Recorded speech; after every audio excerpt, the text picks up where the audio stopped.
Assalamualaikum warahmatullahi wabarakatuh. Oke, hari ini saya akan mencoba mesin Senso Mini ini dengan merek Supra. Mungkin ini video pertama saya di channel YouTube saya Amang Kumpang. Bagi kalian yang suka, silahkan like, komen, dan subscribe. Terima kasih.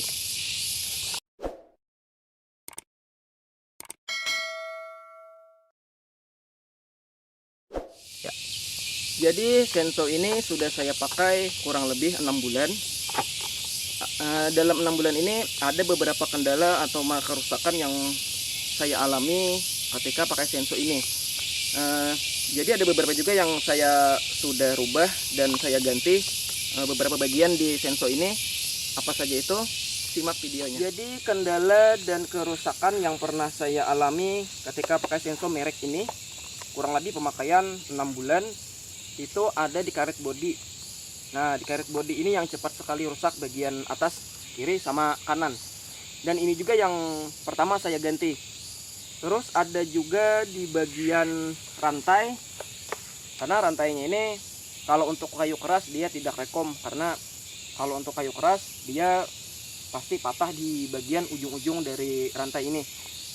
Kalau untuk kayu yang keras seperti ulin atau akasia dan yang bersifat keras untuk kayunya. Terus ada bar yang sudah termakan di bagian ujung sama bagian belakang yang sudah termakan gesekan rantai, karena mungkin memang barnya yang kurang bagus atau gimana, saya kurang tahu. Cuman dalam pemakaian 6 bulan ini yang saya alami, bar bagian depan sama belakang itu yang cepat sekali termakan oleh gesekan rantai. Terus ada juga yang saya ganti itu dalam pemakaian 6 bulan, ada busi sama tali starter yang sudah putus kemarin. Terus kendalanya lagi, kalau panas itu sulit untuk dihidupkan. Itu pertama kali saya pakai. Ternyata setelah saya tanya teman-teman saya yang memang profesinya sebagai operator Senso yang lebih paham dan mengerti tentang mesin Senso, ternyata kesalahan saya ada di campuran oli untuk bahan bakar yang kurang. Nah, kalau untuk Senso ini sudah saya campur 1 liter perbandingannya 4-5 tutup oli. Jadi memang kalau untuk panas dia masih bisa mudah untuk dinyalakan. Terus ada juga yang saya rubah di Senso ini itu ada di knalpot, dimana setelah saya tanya teman-teman kenapa panasnya memang panas berlebih.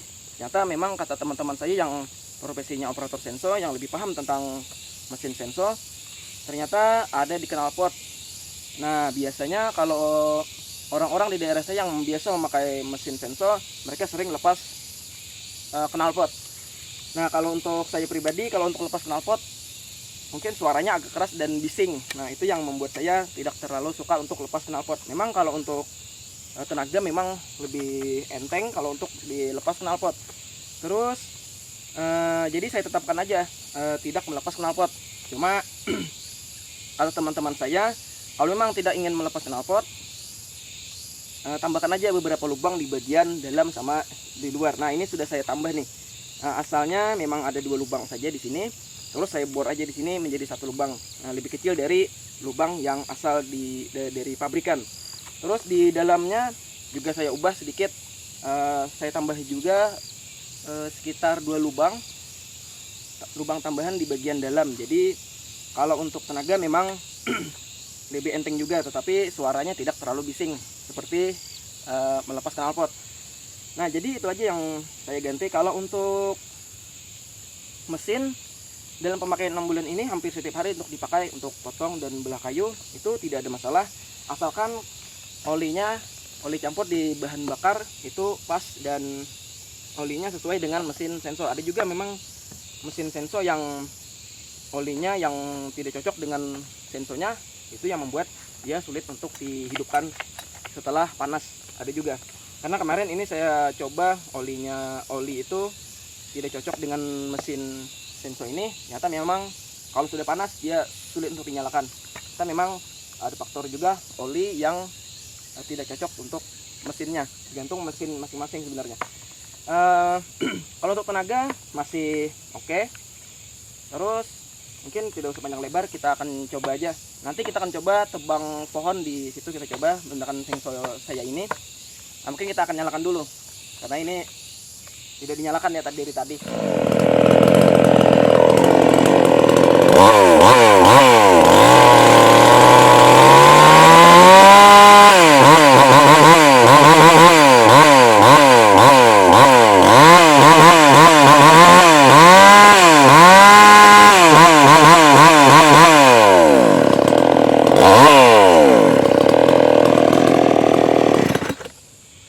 Nah, seperti yang dilihat setelah dikasih lubang di sini, tenaganya lebih enteng. Cuman suaranya tidak terlalu bising karena masih memakai knalpot. Nah, mungkin kita akan coba tes potong di kayu ini mungkin.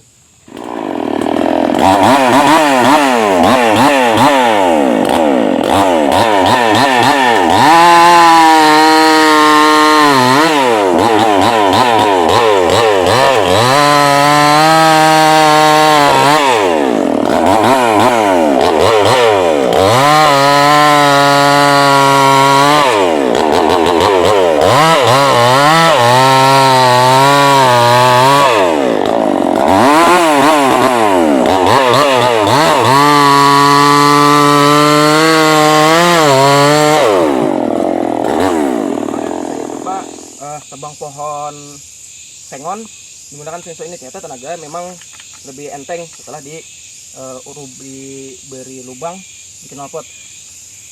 Ini sampai tidak tembus bar karena kayunya memang besar. Ternyata memang kalau untuk mesin Supra, mesin yang tergolong terjangkau, murah ya, ini di bawah 1 juta, tapi tenaganya lumayan bisa merobohkan ini sampai tidak tembus bar. Nah, ini sempat tidak tembus bar di sini, saking besarnya. Tapi kemarin mudah aja untuk menumbangkannya. Oke, kita akan potong kayu di situ. Kita akan tebang maksud saya. Oke.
jengkolnya jadi ditebang karena jengkolnya itu sudah mau mati seperti ini. Nah, ini kan sudah mati nih.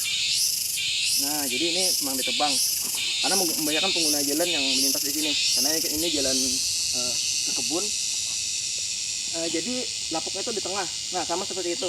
Nah, itu juga akan ditebang nanti karena lapuknya sudah di tengah. Untuk dipanen mungkin sudah tidak bagus lagi. buahnya mungkin juga tidak bagus seperti yang tidak mati. Kita akan tebang di situ lagi. Nah, jadi ini yang kita tebang lagi karena ini sudah mati. Jadi kalau yang sudah mati ini mengganggu jengkol yang masih hidup di sebelahnya. Dia nanti kalau yang sebelahnya bisa mati juga. Jadi ini harus ditumbangkan. Iya. Oke, kita langsung tebang aja.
Oke, nanti dia akan rebah dengan sendirinya karena di atasnya